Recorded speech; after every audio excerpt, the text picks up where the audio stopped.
Hello YouTube, me too back with another package and pickups video. Usual as it seems at the end of the week.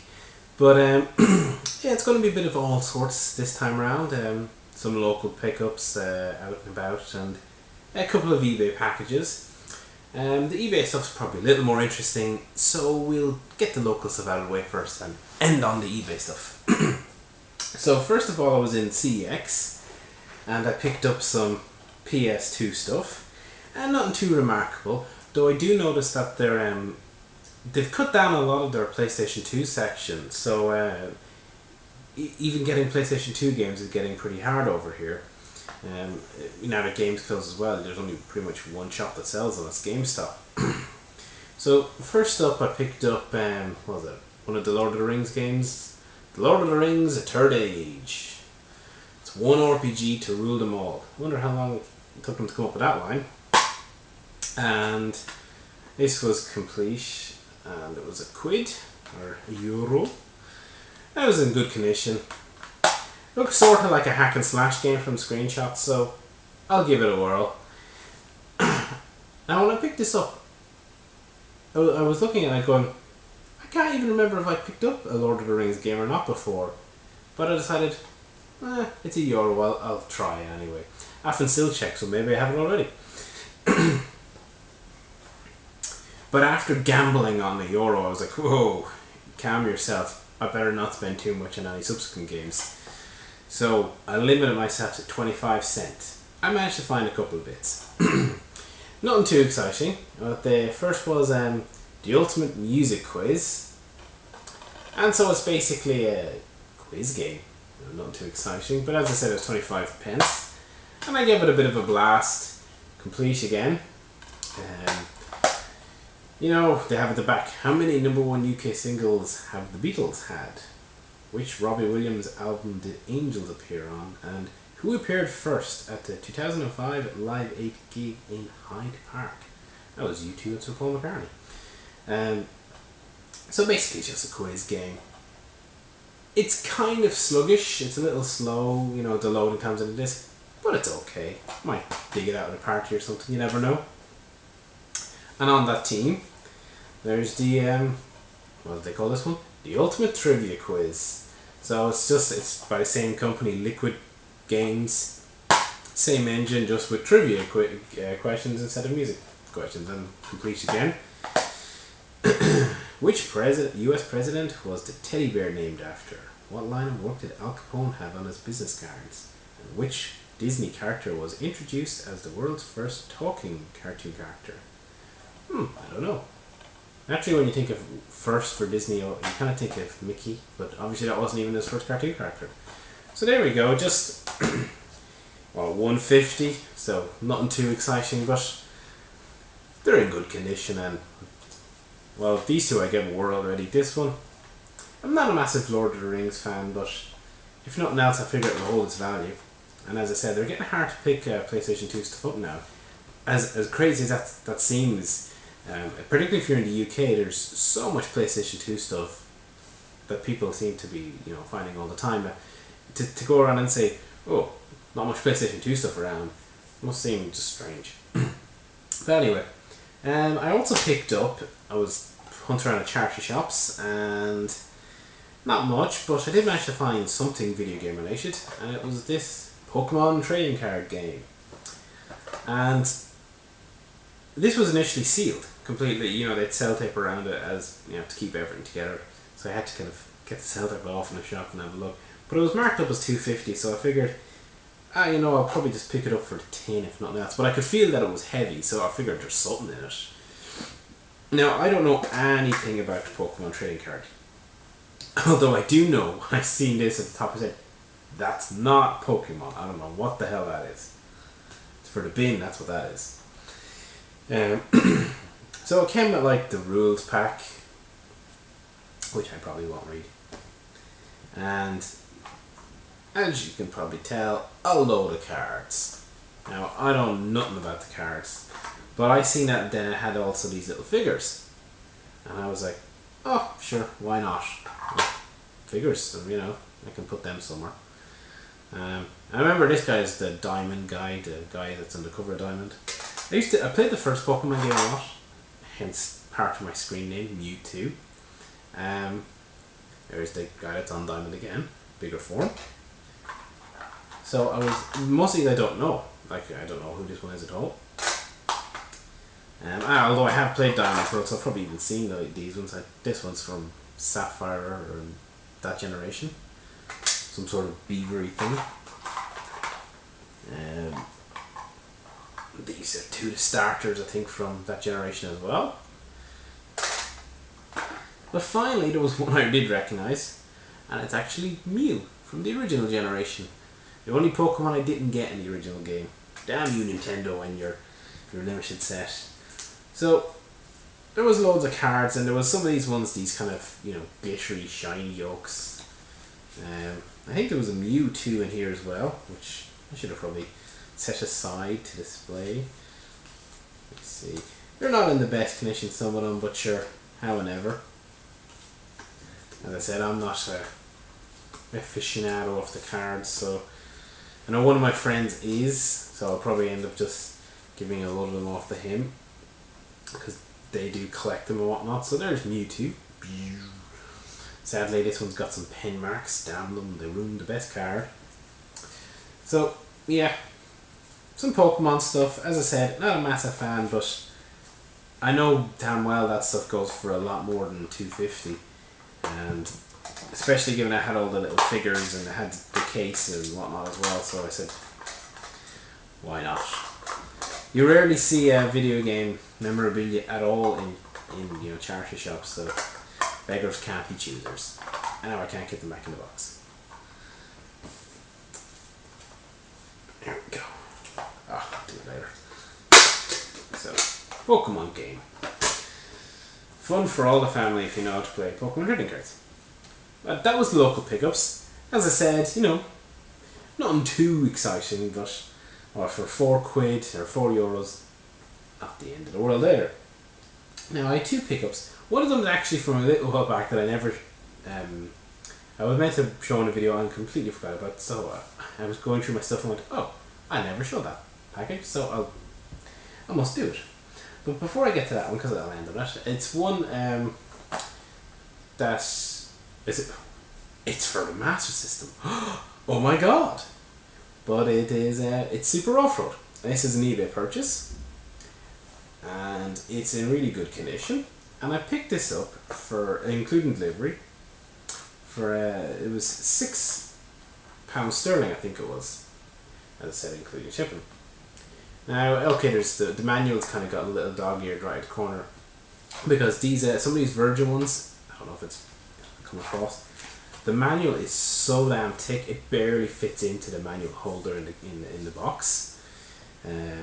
I found this with a few of mine that I had that were third party as well, like Desert Strife, hard to get in the box as well.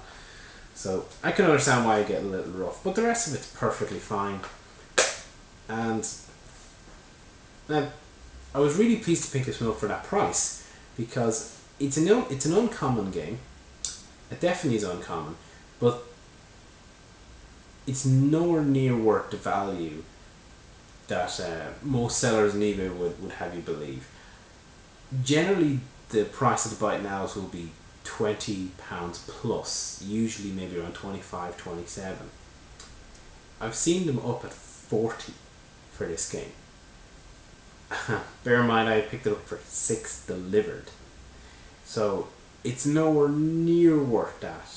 I've actually seen auctions go for more than 40 odd pounds or dollars. I can't remember what I said, if it was pounds or dollars, but I remember going, wow, I cannot believe that an auction went for so much. I think there might have just been like two people, myself and another person, that bid on this. I only went for a few quid because I probably paid $3 something shipping. So yeah, if you're patient, although this is uncommon, you can get it for a decent price. Do not pay those crazy bin prices. It's a decent game.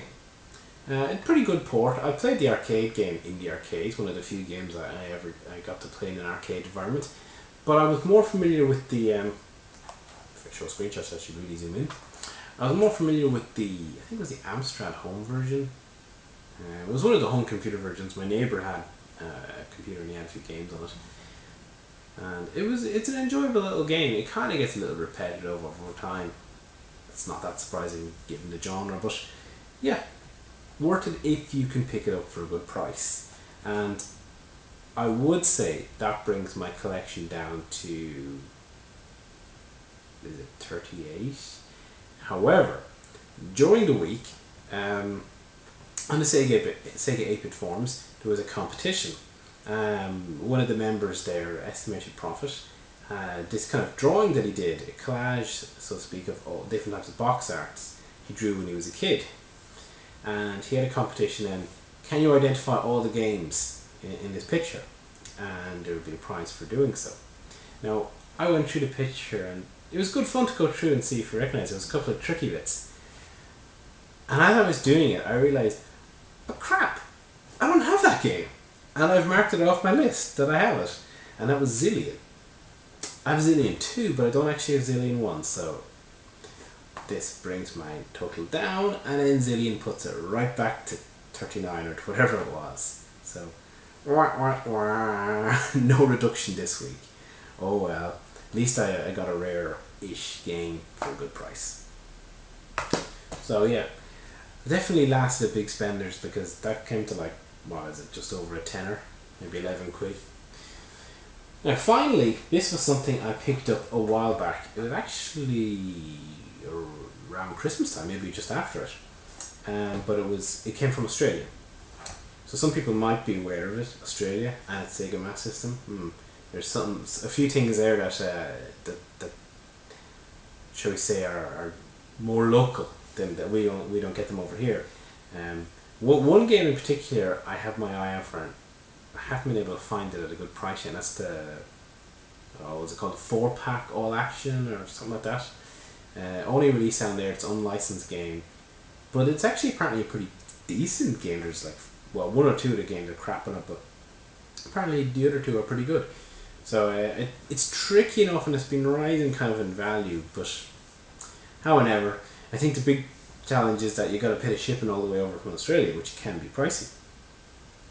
But there's another item or set of items that I quite like from the Australian releases, and that's the silver games.